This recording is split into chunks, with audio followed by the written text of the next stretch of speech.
Inside Iran, there is a state-imposed internet shutdown with very little news coming out of the country. The death toll has surpassed 1,000 civilians since the conflict started on Saturday. But the BBC has been in touch with people living in the Iranian capital. Two men messaged us on Tuesday evening. For security reasons, the original recordings can't be used and their names have been changed. What we are experiencing now is beyond what we experienced during the 12-day war. The number of explosions, the destruction, what's happening, it's unbelievable. On the first day I went to work, that night they announced that Khamenei had been killed. That night was strange too. I live in the city centre, and when the news of his death was announced around 10:30 to 11 p.m, you could hear cheering and ululation from people. I didn't expect that kind of reaction.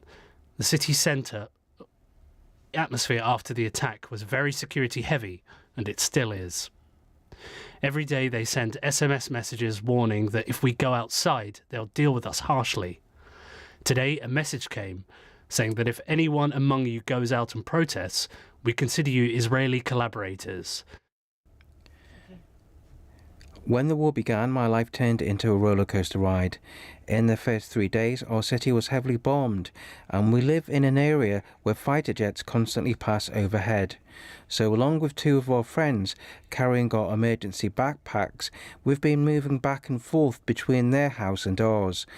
Their house, because it doesn't have much of an outside view, creates a sense of suffocation and being cut off from information.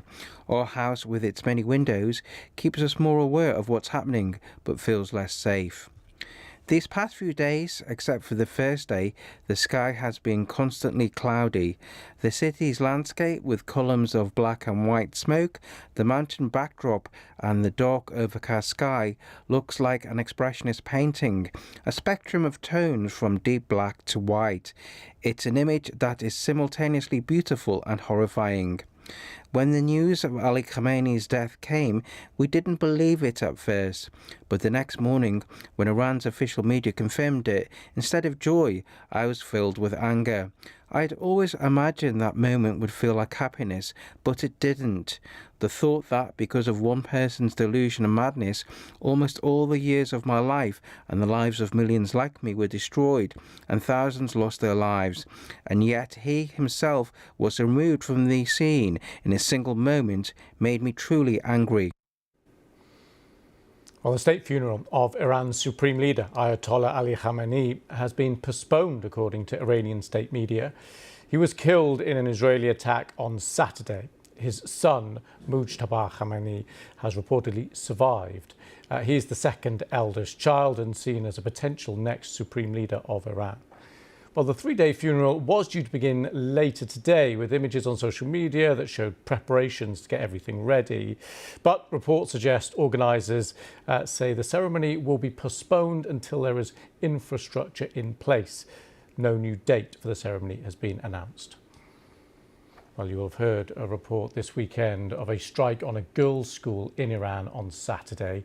The funerals of over 100 students killed in the strike in the city of Minab have been held. Drone footage released yesterday shows multiple excavators digging dozens of graves in preparation.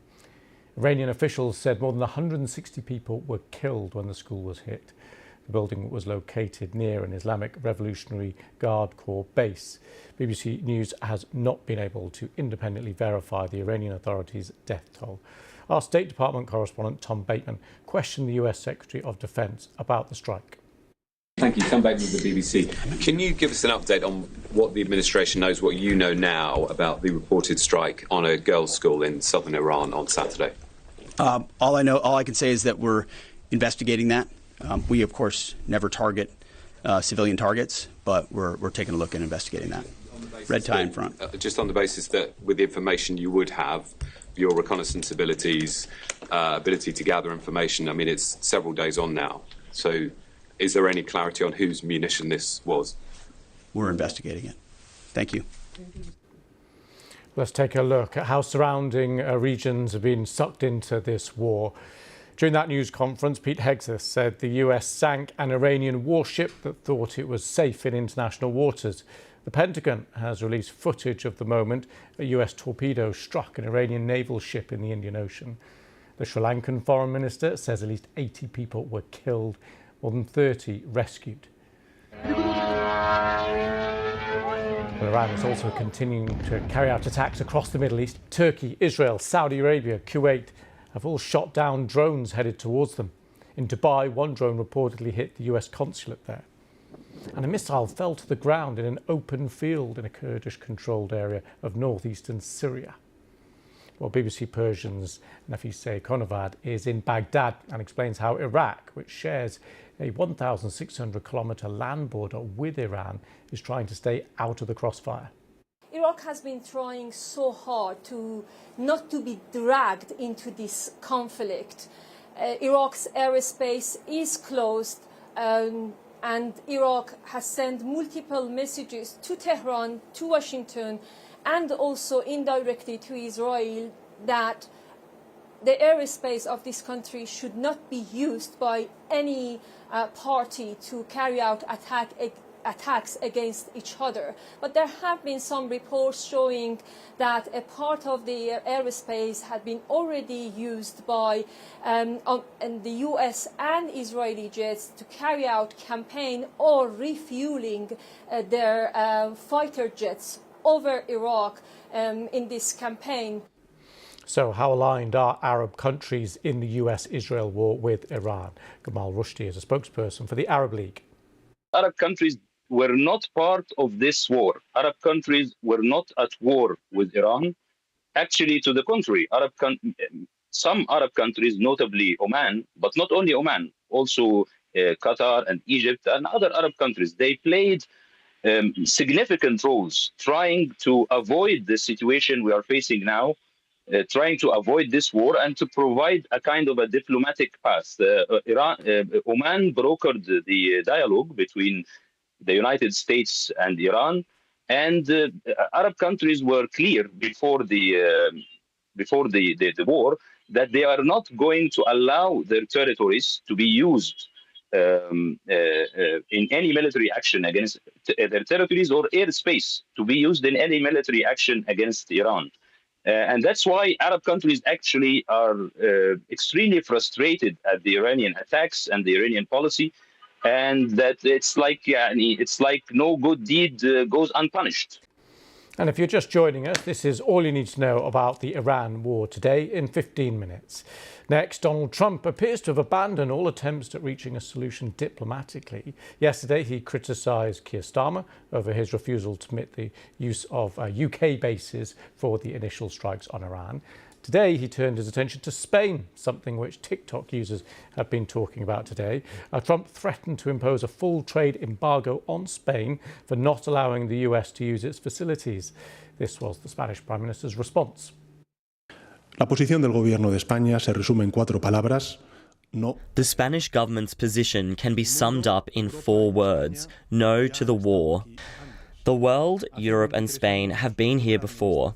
23 years ago, another US administration led us to another war in the Middle East, a war that in theory was said to eliminate the weapons of mass destruction of Saddam Hussein and take democracy and safeguard global safety. But in perspective, it had the opposite effect. Now, the Mediterranean Isle of Cyprus has found itself unexpectedly drawn into the conflict. European countries sent warships and anti-drone defences to Cyprus after a British airbase was hit on the island over the weekend. On YouTube, people have been questioning why it's taking so long for a British warship to be ready to protect the base, which officials saying it won't set sail until next week. HMS Dragon is being loaded with ammunition in Portsmouth, having just recently come out of maintenance. Despite her departure not being until next week, these preparations are well and truly underway. And of course, she is being sent for defensive purposes, but she does have her own firepower as well. One of the missile batteries she has on board fires around 8 missiles in 10 seconds. She's crewed by at least 200 sailors. And the Ministry of Defence has described her as one of the most advanced anti-aircraft warships in the world. So she's not yet due to sail. When she does, it'll take around 5 days for her to get to the Eastern Mediterranean. Well, with me now is our international editor, Jeremy Bowen. Hi, Jeremy. So day 5, what's your assessment of where things stand right now? Things are deepening, things are spreading. more intense. Lebanon has been a real flashpoint today in terms of the intensity of the clashes between Iran's ally Hezbollah and with the Israelis, who've told, I think it's something like 80,000 people to get out of the south and move north, something they've often done in the past when they are planning and doing a big military push into Lebanon. And I think also probably, and it's hard to tell what's going on in Tehran, obviously, but for a growing sense of worry and I'd say probably despair about how long this is going to take. When is it going to end? How is it going to end? Are they going to see it through? What happens to the Iranian regime? These are all big questions. And I think there are, at the moment, no one has any credible answers. Okay, well, let's just try and dig down into some of them anyway. We heard from Washington earlier, restating the aims here in terms of the degradation of its nuclear ambitions, the strength of its proxies, the strength of its navy, the strength of its missiles. Does the US have the capability to do that slightly more limited aim, forgetting things like regime change for the moment? They've clearly, the US and with Israel, have got enormous capacity to do damage. And they are using it. And because the Israelis last year pretty much destroyed all of Iran's air defenses, it's not militarily that challenging for them because there's almost no jeopardy for them in the skies. The skies are virtually open, and they're saying that too. So that's going on. There are differences between, it seems anyway, what the Israelis want out of this and what the Americans want out of this. I think the Israelis, Prime Minister Netanyahu faces elections this year. I think he'd like to go into the election saying, I am the guy who delivered you from the threat, the existential threat of Iran. And after the fact that after the Hamas attacks on 7th of October, his polls went way down because a lot of people blamed him for the security blunders that allowed Hamas its opening. He will say, my reputation is not just restored, it's better than ever as Mr. Security. And also I think they just want to do a lot of damage, and I don't think they're bothered particularly about post-war